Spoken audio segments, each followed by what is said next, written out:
What's up, guys? This is Crypto with James talking to you today about the crypto news. Obviously, this is the big event, the FOMC meeting. The press conference will go live at 2:30 p.m. Eastern Time. Jerome Powell will obviously be doing the press conference. This is going to be a big trading event, and Bitcoin looks set to fall out the consolidation pattern it's been in.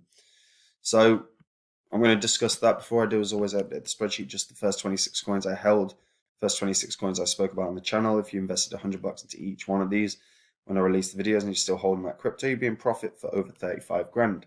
It's not what I hold anymore. If you want to see the coins I hold, come check out Copy My Crypto. It's where I share every coin I buy, every coin I sell, how I'm preparing my portfolio in case things go bearish or in case things go bullish.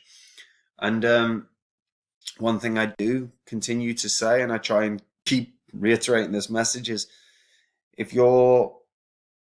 everyone should be building a spreadsheet or a list or however you want to do it of cryptos that you think have really good long-term potential.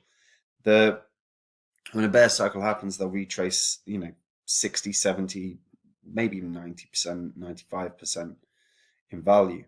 And if they're hitting their roadmaps, if they're making good partnerships, and if they've retraced enough, they've got shots for your 50x's, 100x's, right? These are the things you monitor. I've got a list of coins that I've been building for a long while that I'm really excited about. So when a bear cycle kicks in, that's going to be a real opportunity. And I'm going to share those coins with the Copy My Crypto members when I think that they're ready to 50x or more. So if you want to know where they are, again, click the link in the description and check it out. So Jerome Powell, obviously going to be doing the press conference 2:30 today. This event should be priced into the markets. Presuming they don't do anything mental, it should be priced in. We're looking at a 25 basis point hike. He even said that in the House Committee on Financial Services. He said, I'm inclined to propose and support a 25 basis point rate hike. Now, the concern has always been that it would be, 50 point. That was the expectation for a while. However, him coming out and saying that probably is going to be a 25 point hike. We're probably going to see 7 or 8 of these across the year. But obviously inflation is rising at a rapid rate. In fact, it's even accelerated last month. So now inflation rose another 0.8% for the month last month. It's the equivalent to a compound annualized rate of 10%, which is mad. And over the past 12 months, the CPIU rose by 7.9%, up from 7.5%. So this is obviously fairly massive. We've also got rising gas prices of 6.6% in America. It's higher in England. And as of March 14th, the average price of regular gasoline across the US was up by 24% from the average for February and up 6.4% from the prior week. We're seeing these rises, and the concern would be that they could go a little harder in terms of interest rate hikes to a 50-point rise. If they don't, and if they stick to their guns, then things are all right. Fundamentally, a 25-point hike is priced into the market. So right now, I think the probability, Atlanta Fed's market probability tracker rates it as 99.11% probability that a 25 base point rate hike is going to be approved today. Now that will be priced in. It forecasts that the average value of the Fed fund rates over the 3 months following that meeting to be nearly 53 basis points, rising to an average of 205 basis points during the 3 months following the meeting in March 2023.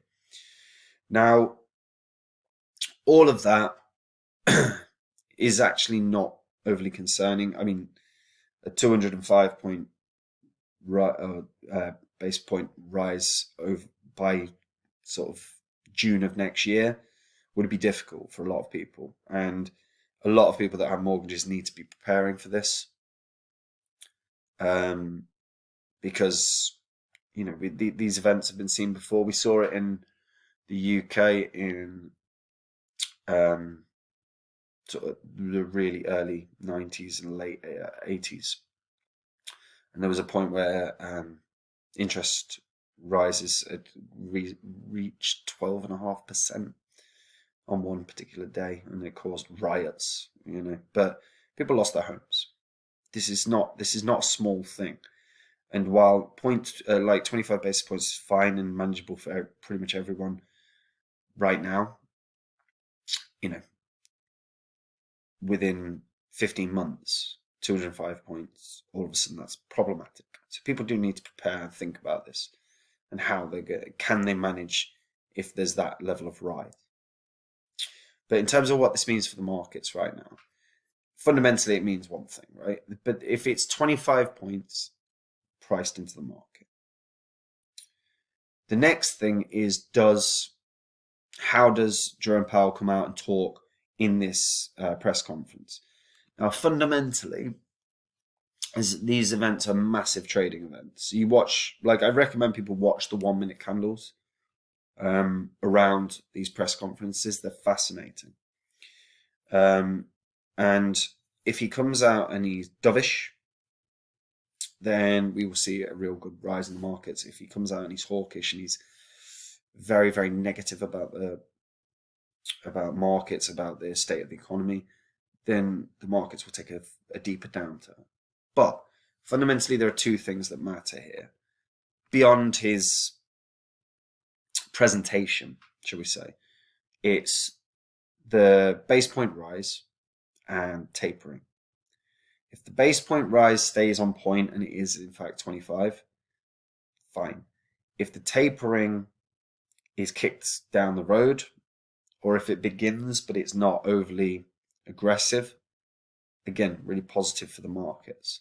And what we'll see is a breakout in one way or another for a number of different financial markets. Because again, if he's super hawkish, stocks will fall, crypto will fall, gold, silver will rise. If he's super dovish, if he's super bullish, stocks will rise, Bitcoin, crypto will rise, gold, silver will decline.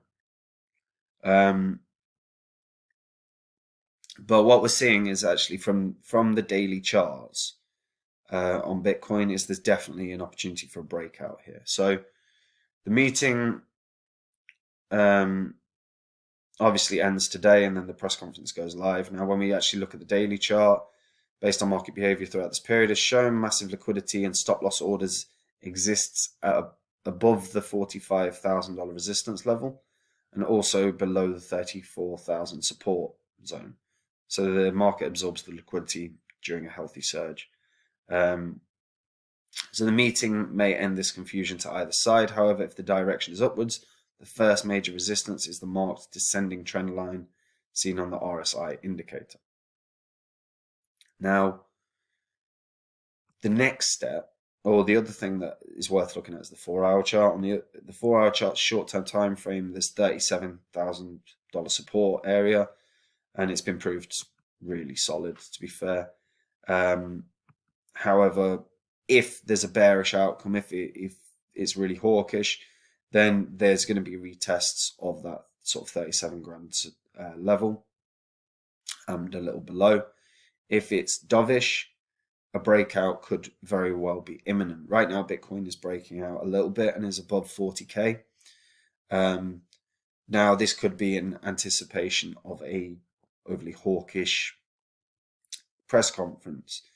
And if that was to occur, then Bitcoin's rally right now would more easily price in that negativity, because when it takes a downturn, it would hold the 37K support line a lot better. So it could be that bulls are preparing for that, and then a ton of shorts are going to come in.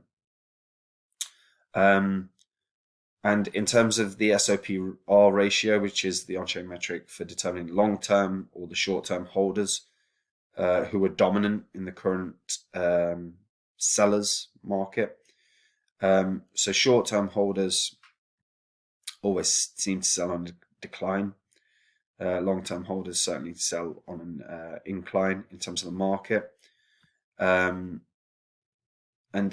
we're currently seeing the SOPR ratio consolidating after a minor rise. So it should be tracked because it will determine if the spike is the beginning of an uptrend, indicating that long-term holders are capitulating. Because long-term holders do close positions as the price is rising, they bank their profits. Short-term holders not so much. But fundamentally, it's going to be a really interesting day. This is a big day because this has been something that I've been speaking about on this channel for a few months. But as much as people get really, really enthused and stressed about these kind of press conferences, the key thing is actually just the press. Like when you look at the press release prior to the press conference, and they tend to do that, is to issue a press release with the overall assessment and decisions, and then Jerome Powell comes out and talks. This happened last time, and the press release was really bullish, really positive for the markets, but he himself was a very negative guy. So press release came out, the market really ramped up, and then he started speaking and it capitulated. So if you're a day trader, or if you're shorting, or if you're leveraging or whatever, be very, very careful with that, because if the press release is positive and is basically a 25 basis point and not overly aggressive tapering, then that's bullish. But the moment he starts talking, he is generally a very, very conservative and reserved and miserable guy. And that does tend to cause a downward spike in the market. So don't necessarily get a really strong long off the back of a press release, because he will smash that down. I really recommend people actually just go onto TradingView, put the 1 minute candles on for like Bitcoin or even the S&P 500, because even that moves during these events. But Bitcoin obviously is going to move more. But watch it. Watch how, have it on, because the press conference you can watch on their YouTube channel. So when it goes live, put it on, and then put the TradingView on. Genuinely, right? It's a really interesting watch, because you will see what he says and how it impacts on a minute by minute basis. So you can start understanding how his sentiment, or the sentiment of the Fed, affect things so fast. It's a really interesting watch. But maybe that's just me being around boring. I probably am. Spend my day looking at charts. So anyway, that's it from me. Hope you're all keeping well. If you're new to crypto, come check out Copy My Cryptos, where I share every coin I buy, every coin I sell, how I'm preparing my portfolio in anticipation of bearish momentum, bullish momentum in the markets. And guys, I keep reiterating it. For the love of God, build your list of cryptos that you're really excited about for the long term.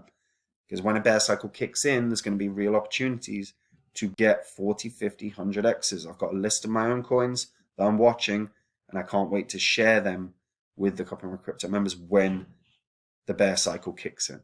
Anyway, that's it from me. Take care. Bye-bye.